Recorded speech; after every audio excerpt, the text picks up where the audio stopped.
আপনাদের দেখাবো একটি লং ট্রাপ কিভাবে আমরা ফিটিং করি।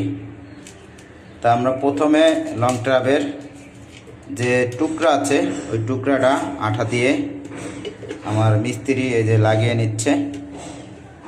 তো প্রথমে আমরা এই যে টুকরাটা লাগাইয়া তারপর আমরা লং ট্রাপটা ফিটিং করব। তো আমরা সুন্দর মতন আগে আঠা দিয়ে নিচ্ছি।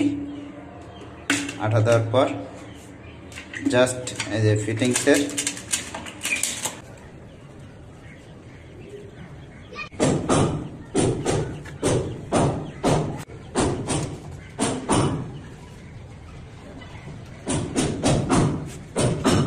কি করলো এটা রান্না করে ট্রাপ বইলাম লং ট্রাপ। হ্যাঁ লং ট্রাপ। তো এখানে ডোর দাও না কেন? ডোর দেয় না, স্ল্যাব না, স্ল্যাব থাকলে পানিটা পড়লে দেওয়া যেত না। তো পানি পড়লে রান্না করে টুকটুকে পানি পড়লে সমস্যা না, ডোর দিলে।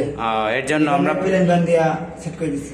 আমরা পাকের ঘরে সাইড ডোর ব্যান্ড ব্যবহার করি না, এই তো বেশিরভাগই করা হয় না, বাট সানসাইড থাকলে তাই ব্যবহার করি। আচ্ছা ঠিক আছে। দেখেন আমাদের এখানে লং ট্রাপ ফিটিং করা হয়েছে।